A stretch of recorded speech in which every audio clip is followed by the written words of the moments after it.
All right, everyone thinks it's a rigged system. All that. The idea being to woo delegates, even those you thought were committed to you, but you just want to keep happy, that goes back for many a campaign. In fact, it goes back more than a century.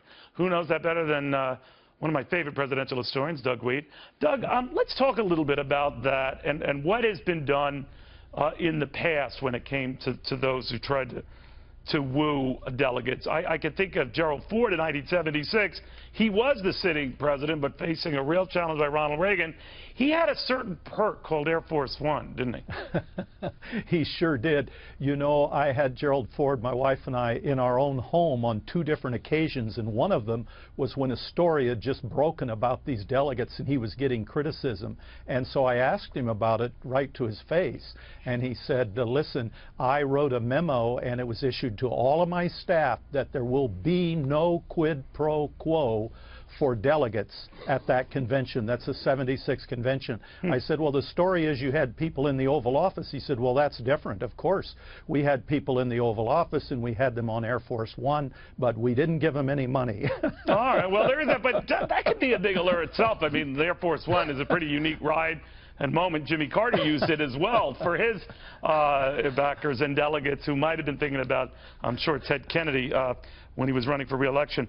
Let me ask you a little bit about how Kennedy played off relations. John Kennedy played off relations with the Hollywood community because Ronald Reagan did something similar. But first, to John Kennedy. Yes, well, Peter Lawford was a big star. I mean, he starred in The Thin Man. It was the most popular television program in America. So people today, our kids don't know who Peter Lawford is, but back then nobody knew who Bobby Kennedy was.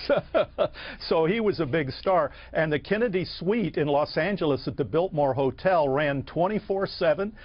Beautiful young ladies, all the food you wanted, all the booze you wanted, and there was a Kennedy awake as a host or hostess 24/7 during that period. Lots of movie stars. And then it was Bobby Kennedy trying to secure the deal at each one of those delegations. But let's fast forward to Ronald Reagan. He, of course, a creature of Hollywood. He knew, even though Republicans had a tougher time having actors and actresses in their corner, he had a lot, didn't he? Very much so. And, you know, you mentioned Bobby Kennedy and Reagan. They had, for John Kennedy, they had index cards with the name of every delegate and a bio. Then they had thick files on every delegate. So they'll do that at this convention. They'll know the names of the dogs and the kids and what schools they go to. Reagan, actually, after 1988, when George H.W. Bush won the nomination, Reagan brought all of those delegates back to the White House, to the OEOB, and he spoke to them to help unify the party. So you're not just wooing the delegates to get the nomination, you're wooing the delegates to unite the party to win the election. All right, now, how much closes the deal? I know there are all these committed delegates, but there are many who go to Cleveland, as will be the case with the Democrats when they go to Philadelphia, who are not committed to a candidate. Quite a few in the Republican count for that, but how do the candidates legally woo them outside of frequent trips to, which would easily buy my vote, Cinnabon?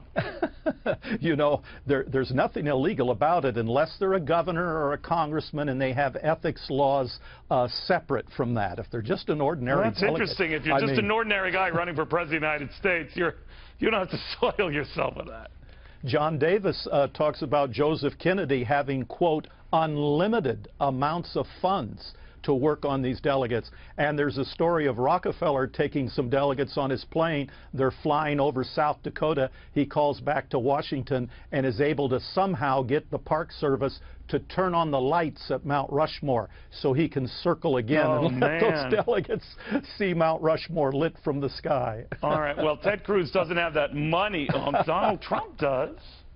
He does, and I expect Donald Trump to go into a room full of delegates and say, we're going to have a Christmas party at Trump Towers that will put the Christmas party at the White House to shame. I take care of my delegates.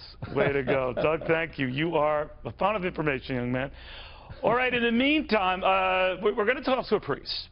Not about Donald Trump and outbursts and candidates and their outbursts with each other, but about a number of schools and libraries who have a problem with the Bible.